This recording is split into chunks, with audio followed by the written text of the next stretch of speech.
गांव के किनारे एक पुराना लेकिन साफ सुथरा घर था। इसी घर में रहती थी शांता देवी।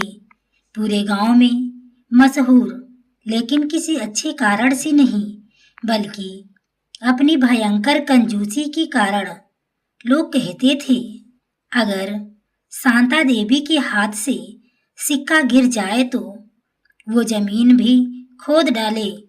उनका एक ही बेटा था, रमेश, मेहनती शांत स्वभाव का लड़का। रमेश ने शहर में नौकरी शुरू की थी, लेकिन माँ की वजह से ज्यादा समय गांव ही रहता था। शांता देवी की सोच साफ थी, पैसा खर्च करने के लिए नहीं, जोड़ने के लिए होता है। समय आया रमेश की शादी का। लड़की चुनी गई, सीमा। सीमा पढ़ी लिखी, संस्कारी और बेहद समझदार थी। उसके माता पिता ने सादगी से शादी की, क्योंकि शांता देवी ने साफ शब्दों में कह दिया था, हमें दहेज वहेज कुछ नहीं चाहिए, बस खर्चा कम होना चाहिए। शादी हो गई, बहू घर आ गई, लेकिन सीमा को क्या पता था कि इस घर में प्यार से ज्यादा कंजूसी राज करती है। पहले ही दिन सुबह सुबह शांता देवी ने आवाज लगाई, बहू जरा रसोई में आना। सीमा जल्दी से आई। शांता देवी ने एक पुरानी डायरी खोली और बोली, देखो बहू, ये घर का खर्चा रजिस्टर है। तेल दिन में 2 चम्मच, दाल मुट्ठी भर, सब्जी जितनी कल बची हो। सीमा हैरान रह गई। उसने सोचा, शायद शुरू में सख्ती होगी, लेकिन धीरे धीरे ठीक हो जाएगा। नाश्ते में सीमा ने रमेश के लिए थोड़ा ज्यादा दूध डाल दिया। बस फिर क्या था? अरे बहू, भैंस ने आज दूध ज्यादा दे दिया क्या? शांता देवी चिल्ला उठी। सीमा ने सिर झुका लिया। रमेश चुप था। वह माँ के स्वभाव से अच्छी तरह वाकिफ था। उस रात सीमा को नींद नहीं आई।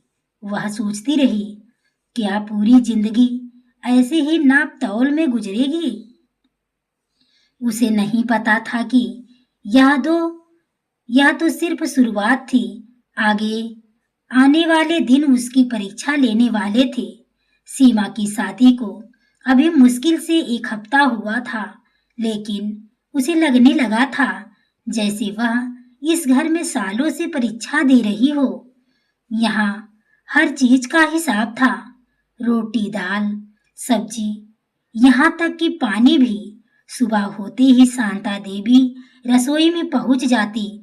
उनकी नजरें सीमा के हर हाथ के मूवमेंट पर टिकी रहती। बहू, गैस धीमी रखो, तेज चलेगी तो ज्यादा खर्च होगा। सीमा बिना कुछ बोले सिर हिला देती। एक दिन सीमा ने देखा कि रमेश ऑफिस आज जाने से पहले चुपचाप सूखी रोटी खा रहा है। उसने धीरे से पूछा, क्या आप सब्जी नहीं लेंगे? रमेश ने हल्की मुस्कान के साथ कहा, माँ को बुरा लगेगा, तुम रहने दो। सीमा का दिल भर आया। उसे समझ आने लगा कि यह कंजूसी सिर्फ पैसों की नहीं, खुशियों की भी है। दोपहर में पड़ोस की काकी मिलने आई। सीमा ने आदर से उन्हें पानी दिया और साथ में थोड़ा गुड़ भी रख दिया। इतना देखते ही शांता देवी बाहर से बोली, अरे मेहमानों को गुड़ क्यों दे रही है? पानी काफी नहीं है था क्या? पड़ोसन सकपका गई। सीमा शर्म से जमीन में गड़ गई। शाम को जब मेहमान चली गई तो शांता देवी ने सीमा को बुलाया, बहू, इस घर में फिजूल खर्ची बर्दाश्त नहीं होती। आज गुड़ दिया, कल मिठाई दे दोगी, फिर क्या बिक जाएगा घर? सीमा ने पहली बार हल्की मुस्कान आवाज में कहा, माँ जी, मेहमान भगवान होते हैं। शांता देवी की आंखें तरेर गई। यहाँ भगवान नहीं, बजट चलता है। उस रात सीमा बहुत रोई। उसने अपने मायके फोन करने को सोचा, फिर रुक गई। अगर अभी शिकायत की तो लोग क्या कहेंगे? नई बहू है, एडजस्ट नहीं कर पा रही है। उसने खुद को समझाया और चुप रहने का फैसला लिया। कुछ दिनों बाद रमेश को ऑफिस से कम पैसे मिलने लगे। यह सुनते ही शांता देवी की कंजूसी और बढ़ गई। अब घर में दिन में एक बार ही सब्जी बनती। बची हुई सब्जी में पानी डालकर अगले दिन चला दी जाती। सीमा का शरीर कमजोर होने लगा, लेकिन वह कुछ कहती नहीं थी। एक दिन सीमा चक्कर खाकर गिर पड़ी। रमेश घबरा गया। माँ, इसे डॉक्टर को दिखाना पड़ेगा। शांता देवी बोली, अरे बहू ही तो है, थोड़ा आराम कर लेगी तो ठीक हो जाएगी। डॉक्टर के पैसे क्यों बर्बाद करें? सीमा ने पहली बार मन में सोचा, क्या इस घर में मेरी कोई कीमत नहीं? रमेश असमंजस में था और माँ पत्नी के बीच फंसा हुआ। और सीमा के मन में पहली बार वह सवाल उठा, क्या चुप रहना ही समझदारी है या अब बोलना जरूरी हो गया है? कहानी अब मोड़ लेने वाली थी। सीमा की तबीयत अब रोज बिगड़ती जा रही थी। चेहरा पीला पड़ गया था। आंखों के नीचे गहरे काले घेरे साफ दिखाई देने लगे थे। लेकिन शांता देवी के लिए यह सब कोई मायने नहीं रखता था। सुबह सीमा जैसे तैसे उठकर रसोई में पहुंची। उसने दाल चढ़ाई, लेकिन हाथ कांप रहे थे। अचानक सिर चकराया और कटोरी हाथ से गिरकर टूट गई। छन आवाज सुनकर शांता देवी दौड़ी आई। कटोरी टूटी देख उनकी आंखें लाल हो गई। हाय राम, मेरी कटोरी पता है कितने साल पुरानी थी। सीमा डर के मारे कुछ बोल ही नहीं पाई। उसकी आंखों से आंसू बहने लगे। उसी समय रमेश भी कमरे से बाहर आया। उसने देखा सीमा जमीन पर बैठी कांप रही है। सीमा, तुम्हें क्या हो रहा है? सीमा ने बस इतना कहा, सिर घूम रहा है। रमेश ने माँ की तरफ देखा। माँ, इसे डॉक्टर को दिखाना जरूरी है। शांता देवी ने मुंह बनाया। अरे बहू, लोग ऐसे ही नाटक करते हैं। शादी हुई है, कोई बीमारी थोड़े ही हो गई है। यह सुनकर रमेश का सब्र का बांध टूट गया। उसने पहली बार ऊंची आवाज में कहा, माँ, यह नाटक नहीं है। आपको दिखाई नहीं देता कि इसकी हालत क्या हो गई है? पूरा घर सन्नाटे में डूब गया। सीमा ने हैरानी से रमेश की तरफ देखा। शांता देवी को यकीन नहीं हुआ कि उनका बेटा उनके सामने बोल रहा सकता है। तो अब तू मुझे ही सिखाएगा? शांता देवी गुस्से से बोली, मैंने तुझे पाला पोसा है, आज एक बहू के लिए आवाज ऊंची कर रहा है। रमेश की आवाज भारी हो गई। माँ, बहू नहीं, मेरी पत्नी है वो। अगर आज इसे कुछ हो गया तो मैं खुद को माफ नहीं कर पाऊंगा। आखिरकार रमेश सीमा को डॉक्टर के पास ले गया। डॉक्टर ने जांच के बाद कहा, इन्हें कमजोरी है, सही खाना नहीं मिल रहा है। दूध, फल, सब्जी और दवा जरूरी है। रमेश ने सिर हिलाया। सीमा की आंखों से आंसू बहते रहे। दर्द के नहीं, सम्मान मिलने के। घर लौटते वक्त शांता देवी चुप थी, लेकिन उनके मन में उबाल था। घर पहुंचते ही उन्होंने सीमा से कहा, आज से बहू घर का खर्चा मत देखा करो, मैं खुद सब देख लूंगी। सीमा समझ गई यह सहानुभूति नहीं, ताने की नई शुरुआत थी। रात को रमेश ने सीमा से कहा, थोड़ा सह लो, माँ बदल जाएंगी। सीमा ने मन ही मन सोचा, कब और कितनी कीमत देकर। घर में अब कंजूसी के साथ साथ तनाव भी रहने लगा था। यह सिर्फ शुरुआत थी। आने वाले दिनों में हालात और बिगड़ने वाले थे। डॉक्टर से लौटने के बाद घर का माहौल बाहर से भले ही शांत दिखता था, लेकिन अंदर ही अंदर एक तूफान पनप रहा था। शांता देवी के मन में गुस्सा, अपमान और डर तीनों एक साथ चल रहे थे। गुस्सा इसलिए कि उनका बेटा पहली बार उनके सामने बोला था। अपमान इसलिए कि डॉक्टर के सामने उनकी कंजूसी उजागर हो गई थी। और डर इसलिए कि कहीं उनका घर, उनका नियंत्रण उनके हाथ से न निकल जाए। सीमा बिस्तर पर लेटी थी। कमजोरी अभी साफ महसूस हो रही थी, लेकिन उससे ज्यादा भारी उसके मन का बोझ था। वह सोच रही थी कि क्या सच में गलती उसी की है? क्या ज्यादा बीमार पड़ जाना भी इस घर में अपराध है? अगली सुबह शांता देवी कुछ बदली बदली सी नजर आई। उन्होंने खुद रसोई में जाकर उन्होंने खुद रसोई में जाकर दाल बनाई, थोड़ा ज्यादा तेल डाला और रमेश को आवाज दी, ले बेटा, आज गरम दाल खा ले। रमेश को अच्छा लगा। उसे लगा शायद माँ सच में समझ गई है, लेकिन सीमा का दिल अजीब डर से भरा हुआ था। वह जानती थी यह शांति अस्थाई नहीं है। दोपहर में शांता देवी पड़ोस की औरतों के साथ बैठी थी। बातों बातों में उन्होंने गहरी सांस लेते हुए कहा, आजकल की बहुएं ना जरा सी बात को बड़ा बना देती हैं। डॉक्टर, दवा, खर्चा सब दिखावा है। एक औरत ने पूछा, बहू की तबीयत ठीक है ना?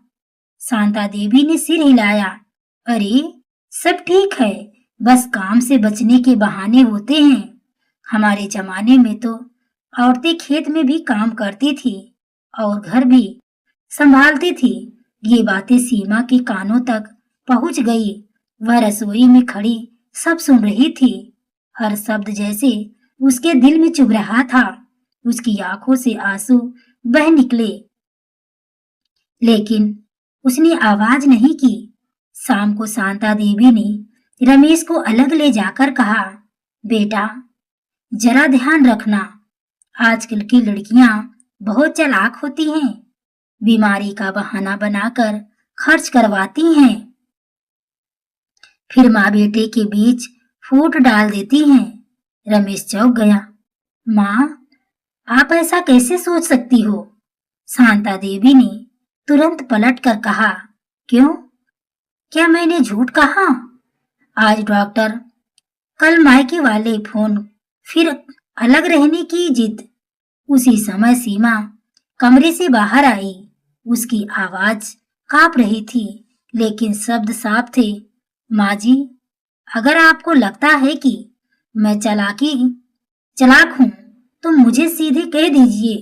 पीठ पीछे इल्जाम लगाने से दर्द ज्यादा होता है। शांता देवी को यह उम्मीद नहीं थी। उन्होंने तीखे स्वर में कहा, तो अब तू जवाब भी देने लगी है। सीमा की आंखों में आंसू थे, लेकिन आवाज में आत्मसम्मान। मैं जवाब नहीं दे रही, बस अपनी सफाई दे रही हूँ। बीमारी मेरी मर्जी से नहीं आई थी। रमेश दोनों के बीच खड़ा था, एक तरफ माँ, दूसरी तरफ पत्नी। घर में सन्नाटा छा गया। शांता देवी ने आखिरी तीर चलाया, याद रखना बहू, यह मेरा घर है, यहाँ मेरी मर्जी चलती है। सीमा ने पहली बार दिल में ठान लिया, अगर यही जिंदगी है तो अब चुप रहना मेरी मजबूरी नहीं, मेरी हार होगी। यह इल्जाम सिर्फ शब्दों का नहीं था, यह रिश्तों में जलती हुई आग थी, और यह आग अब फैलने वाली थी। उस तीखी बहस के बाद घर में अजीब सी खामोशी फैल गई थी। कोई ऊंची आवाज नहीं थी, कोई सीधा झगड़ा नहीं था, लेकिन हर कमरे में तनाव साफ महसूस किया जा सकता था। ऐसा लग रहा था जैसे घर की दीवारें भी सब कुछ सुनकर थक चुकी हो। सीमा चुपचाप अपने कमरे में बैठी थी। उसका मन बार बार उसी सवाल पर लौट रहा था, क्या वह सच में इस घर में पराई ही रहेगी? उस दिन के बाद शांता देवी ने सीमा से सीधे बात करना लगभग बंद कर दिया। जब भी कुछ कहना होता, वह इशारों में या रमेश के जरिए कहलवाती।